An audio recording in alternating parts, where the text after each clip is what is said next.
Hello again, friends. Today we're going to be reading Anansi and the Moss-Covered Rock, retold by Eric A. Kennel, illustrated by Janet Stevens. Once upon a time, Anansi the spider was walking through the forest when something caught his eye. It was a strange moss-covered rock. "How interesting," Anansi said. "Isn't this a strange moss-covered rock?"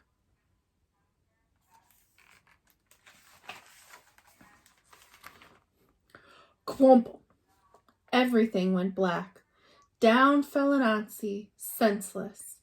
An hour later, Anansi woke up. His head was spinning. He wondered what had happened. "I was walking along the path when something caught my eye. I stopped and said, 'Isn't this a strange moss-covered rock?'" Kabump! Down fell Anansi again. But this time, when he woke up an hour later, he knew what was happening. "Aha!" said Anansi. "This is a magic rock, and whenever anyone comes along and says the magic words, 'Isn't this a strange down he goes." "This is a good thing to know," said Anansi, "and I know just how to use it."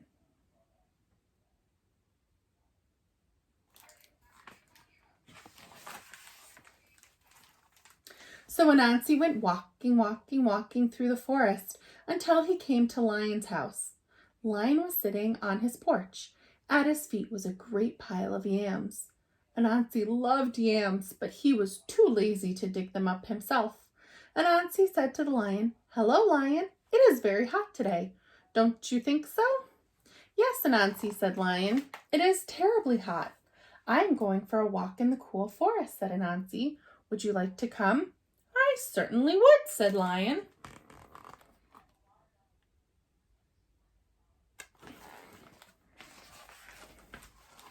So Lion and Anansi went walking through the forest. After a while, Anansi led Lion to a certain place. "Lion, do you see what I see?" "Oh, yes, Anansi," said Lion.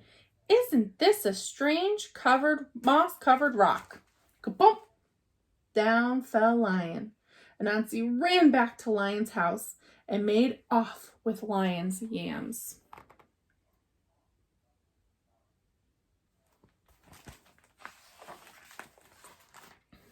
An hour later, Lion woke up. His head was spinning.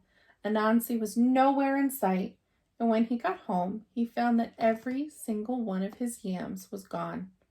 Lion was very sad.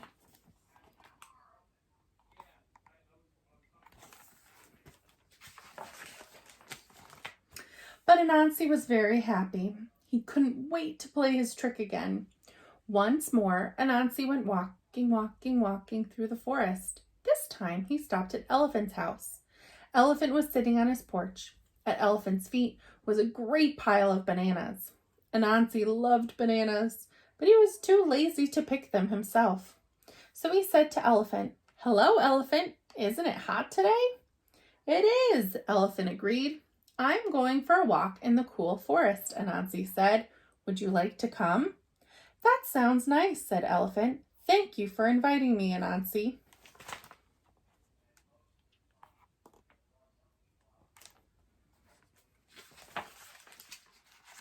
So Anansi and Elephant went walking through the forest. After a while, Anansi led Elephant to a certain place. "Elephant, look! Do you see what I see?" Elephant looked. "Yes, I do, Anansi. Isn't this a strange moss-covered rock?" Kaboom! Down fell Elephant. Anansi ran back to Elephant's house and made off with all the bananas.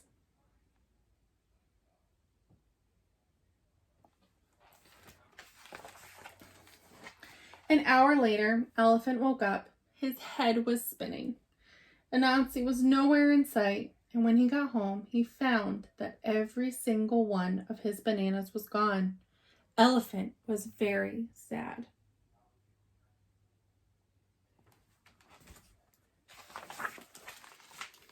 But Anansi was very happy. He couldn't wait to play his trick again. He played it on rhinoceros and hippopotamus. He played it on giraffe and zebra. He played it on every single animal in the forest.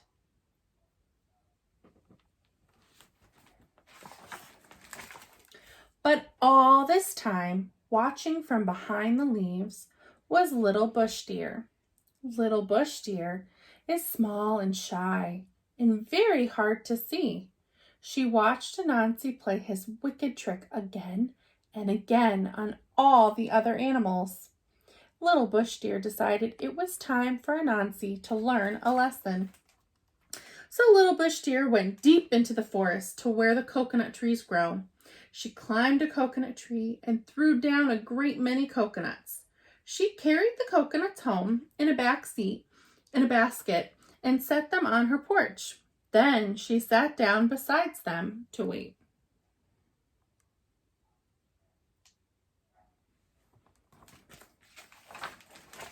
In a little while, along came Anansi. Anansi's eyes lit up when he saw Little Bush Deer's coconuts. Anansi loved coconuts. He loved to eat the tender white coconut meat and drink the sweet coconut milk inside. But he was much too lazy to gather coconuts himself. Instead, he said, "Hello, Little Bush Deer. It is so hot today." Little Bush Deer smiled. "It is very hot, Anansi. I'm going for a walk in the cool forest. Would you like to come?" "Yes, I would," said Little Bush Deer.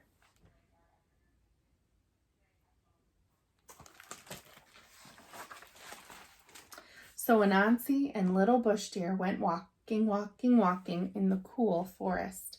After a while, Anansi led Little Bush Deer to a certain place. "Little Bush Deer, look over there. Do you see what I see?" Little Bush Deer knew all about Anansi's trick. She looked. "No, Anansi, I don't see anything." "You must see it. Look very carefully." Little Bush Deer looked. "No, I still don't see anything," she said. Anansi began to get angry. "You must see it. Look over here. Look right where I am pointing." "Do you see it now?" "No, Anansi," said Little Bush Deer. Anansi stamped his legs. "You see it. You just don't want to say it."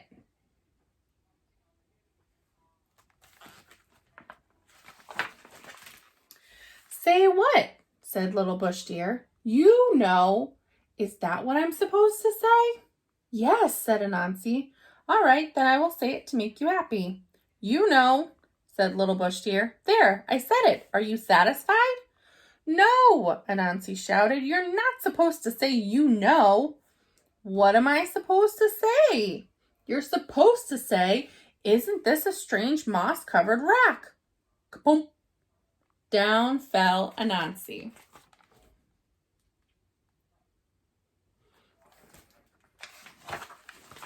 Little Bush Deer ran and got all the other animals. Together, they went to Anansi's house and took back all the good things he had stolen from them.